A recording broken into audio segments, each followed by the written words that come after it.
थांलाय फैलायनि थाखाय सुबिदा बेखेवना होबाय नोंथांमोना मा बुंदों माबायदि खालामनाय जादों? चिरां ओनसोलनि रायजो राजाफोरनि थाखाय मोनसे गोजोनथाव खौरां आरो बे जोंनि बिटिसिनिनो मोनसे गोजोनथाव खौरां जागोन जे जोंनि चिरांनि सामथाइबारिनिफ्राय गेलेमफुसिम जि मोनसे राजा लामा 127C बेखौ भारतमालानि गेजेरजों लुफुंनायनि जे हाबाफारि बेनि जि खामानि बेनि सिगां जे रिपेयारिंनि खामानि बेखौ दिनै मावनो थाखाय जोङो अन्थाइ खाम्फा गायसनबाय, सेंसनबो जाबाय, खामानियाबो आराम्भ जाबाय आरो बिनि उनावनो बे लामाखौ भारतमालानि गेजेरजों गेलेमफुसिम लुफुंनाय जागोन। सामथाइबारिनिफ्राय गेलेमफुसिम बेनि हाबाफारियाबो सेंसन फाइनाल स्टेजाव फैबाय, बे जाफुंसारसिगोन।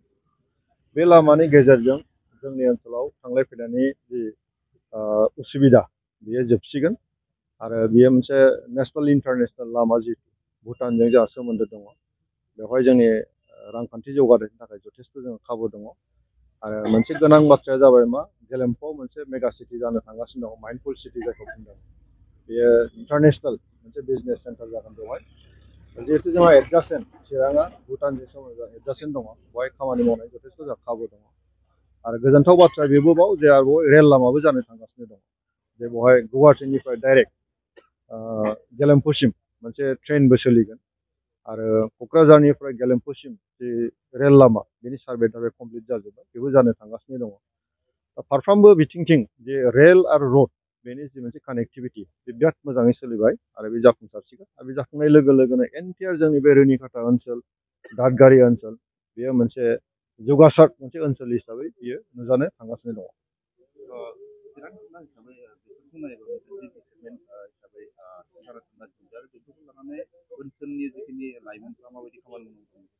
दा आङो बेखौ खावलायगोन जे जोंनि गेजेराव दा सान्थि फैबाय, 2020 मायथाइनि जे एकर्ड बेनि गेजेरजों सान्थि फैबाय, जों दा खामानि मावनो बयबो गोसो जाबाय, सरकाराबो खोब मोजां, भारत सरकार, आसाम सरकार, बिटिसि सरकार जोङो ज' खामानि मावगासिनो दङ, दिनै लामा सामा जागासिनो दङ, गासैबो बिथिङाव जौगागासिनो दङ। दा आङो जोंनि गुबैयै आरो नैबे चिरांनि रायजो राजा जोंनि जाखांबोनाय सेंग्रा सिख्लाफोरखौ आं खावलायगोन जे जोङो गावखौनो खामानि गोरों खालामनानै जोङो लानांसिगोन। स्किल डेभेलपमेन्टआव गावखौनो गाव जोङो स्किल खालामनानै लानांसिगोन। दा मोनसे प्रजेक्ट जानाय लोगो लोगो बेवहाय स्किल माने लेबार नांगौ, आनस्किल लेबार नांगौ, सेमि स्किल लेबार नांगौ, बेखौ गावखौनो गाव जैग्य खालामनानै लानो थाखाय जोंनि सेंग्राफ्रा आवगायबोनांगोन। ओंखायनो ITI पासनि दरखार दङ, इन्जिनियारिं पासनि दरखार दङ, बे बिथिंजों जोङो खामानिखौ जोङो सोलोंनानै लानांगोन आरो फैबाय थानाय समावहाय माइन्डफुल सिटियाव गोबां खामानि मावनो थाखाय जों खाबु दङ।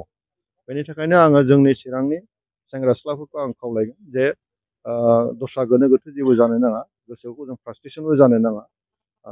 दिनै ITI दङ, ITIफ्राव एडमिसन लानांगौ, जाय नोङो बेवहाय नोङो प्लाम्बारानो जा, इलेक्ट्रिसियानानो जा, फिटारानो जा, बिनि गेजेरजों जोङो जथेस्थ' खामानि मोननायनि स्कपआ दङ आरो बेफोरबायदि खामानि मावनो थाखायथ' एखेबारे सोरबा माने इन्जिनियारनि दरखार नाङा। गतिके फिसा फिसा जि टेकनिकेल मेटार दं बेखौ मावनो थाखाय जों ट्रेनिंसो लानांगौ दं। दा जोङो बिटिसि सरकारनिफ्रायबो स्किल डेभेलपमेन्टनि थाखाय माखासे ट्रेनिं होनायनि बेबस्था बेवहाय जोङो सानबाय थानाय जादों आरो बे अलरेडि जागोन। बे फारसे जुदि जों थाङोबा जोंनि सेंग्रा सिख्लाफ्रा बेवहाय मुलाम्फा जागोन।